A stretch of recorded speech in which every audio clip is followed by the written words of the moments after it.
Fox last year, is the 10th head coach since Don Shula. With the 13th pick in the 2016 NFL Draft, the Miami Dolphins select Laremy Tunsil, tackle, Ole Miss.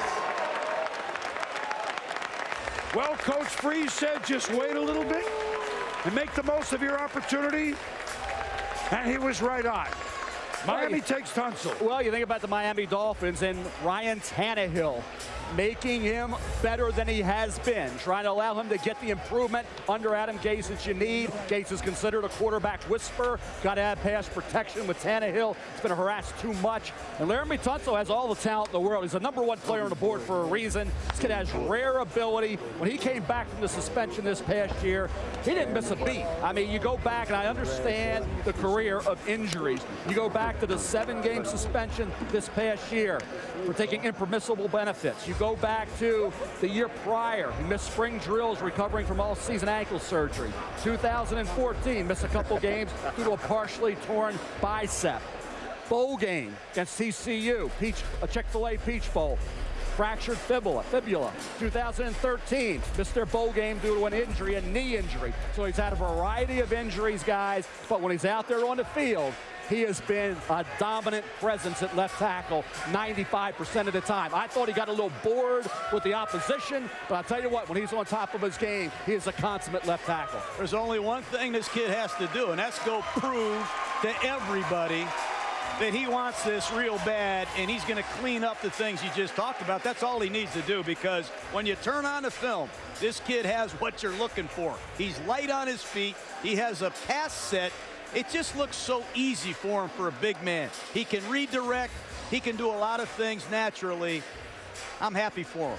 Yeah, this is a situation where you start to assess the risk versus the reward here. The Miami Dolphins, Mike Tannenbaum, thought as though this was something that was worth the risk because they thought the reward would outweigh it. Look, and you look at their roster, look, Brandon Albert, he's going to be 32 in November. Your needs, again, your needs today are not your needs tomorrow. So this isn't necessarily a luxury pick. This could be something that pays off down the road. You have to root for the kid because, hey, look, this is sometimes this is the best situation for someone to have a little bit of a reality check, and now you can move forward. Yeah, the other thing with Laremy Tunsil, he didn't run a 40, so you had no 40-yard time on him. For an offensive lineman, does it really matter? Obviously, you look at the quickness, the tremendous feet, and the balance and the footwork that he plays with. Hand placement's very good. Yeah, he's got some punch. As a run blocker, I thought he's got to fire out a little more, but he got to the second level with relative ease. The drop had really nothing to do with football ability. It had to do with durability. Can he play a full 16-plus game schedule? And will he take care of business off the field during the off season and be a guy that works 12 months a year at the game of football and maximizing all that talent? If he does that, if he comes in with something to prove, as you mentioned, because he did drop from what could have been the 3rd pick overall at one point in time, like he'd go #1 if Tennessee would have kept the pick, down here at 13 to Miami. He's a key guy for Ryan Tannehill. And Tannehill's going to take that next step. It's going to have a lot to do with Laremy Tunsil's performance, John. Hey, Tannehill's been sacked 184 times. He's been sacked 20 times, more than any quarterback since 2012. They have Albert at left tackle. They drafted Jawan James out of Tennessee. They just signed Jermad Bushrod. And I'm sure Mike Tannenbaum is sitting there thinking, Tunsil, he was the #1 pick on whatever big board you were talking about a week ago. And here he is for Miami. They got to be happy. Well, let's challenge Tunsil. Get it right off the field and prove to all of us that you can be a great pro football player for the Dolphins. And let's be real for a minute, and you're right on with that. The first tackle went, what, for Baltimore at 6. So 6 to 13, yes, I know that's real money.